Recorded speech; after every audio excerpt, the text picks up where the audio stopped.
So I've noticed today that the world is a lot more diverse, you could say. There's a lot more cultural diffusion, Mm-hmm. especially here in America. We have people from anywhere and everywhere that have come here to, look for freedom or opportunity. Mm-hmm. And I want to ask you, do you think that um, America as it is today, compared to the past, is it more or less racist? Yeah, I think, one of the things is like it's not only like increasing in racism, but I feel like a lot more people want to separate each other, Mm-hmm. divide themselves from other groups, and just like hone in on themselves. Right. And that in itself creates more of a separation where we can't be united.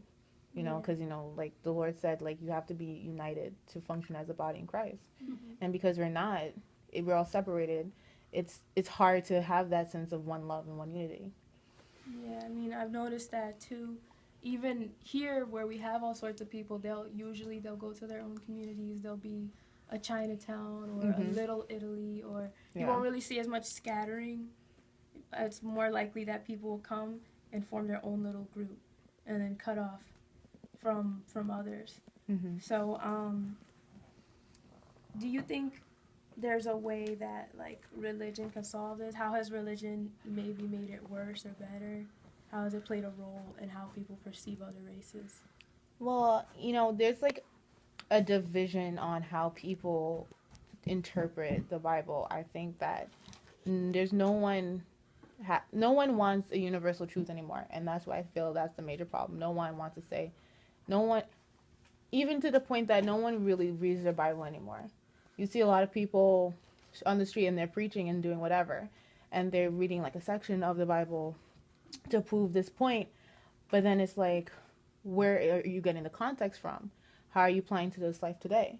If you don't read the entire thing and you don't really know the cultural significance behind these things, are you really using it in this full potential? Are you really getting the true message? And that's where a lot of people come short. They just want to go on the street, blast a message, scream at people, but if you don't have it in your heart first, you can't go and evangelize to others because you may be evangelizing something that's not of God. Right, right. I mean, I feel that there has been. I mean, I noticed that it's more extreme now, or it's growing now. But since very early times, people have tried to justify slavery Yeah. or lack of interracial marriage or different things.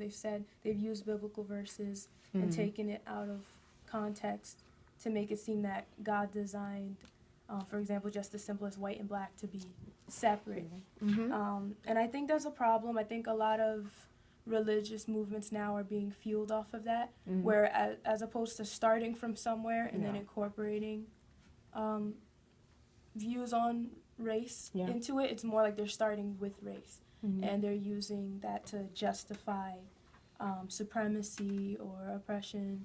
And I think there's a problem because it's not really solving the problem. I think it's just adding more fuel to the fire. Mm-hmm. And it doesn't fix anything to just put a name on the problem. I think you have to try and solve the problem itself. And the only way that can really be solved is through love. Yeah. So there are a lot of movements where it's not stemming from love, it's stemming exactly from hatred. I think a lot of movements fail to realize that love is one of the most important commandments. They'll focus on everything else. Like a lot of people like to pick and choose what they really want to follow. No one really wants to follow the commandments. They'll yell at you, follow commandments, but yet they don't follow the most important one, which is laughable. But I'm not gonna laugh today. But I'm saying, if you follow love, and everything will come afterwards. You can't base everything off on prior feelings of negativity and hold it in. That stems to the putting down of other people. Just like how the Jews now are getting so much hatred, and I'm not Jewish, but I don't understand why I don't understand how somebody could have so much hatred towards another person, even if they weren't like based off just looking at somebody and they would automatically have like hatred towards them. And I'm like, you don't know them, you don't. But all of a sudden, just because you know who they are, superficially, you're angry. That's not the way Jesus told us to live. And if you are a believer in Christ, or you at least say that you're spiritual, you should want to try to find, if you don't want to have any ties with religion, you should still want to follow what your God says. And if your God says love everyone no matter what, because as I forgave you, you should forgive others and love everyone, then why can't you do the same?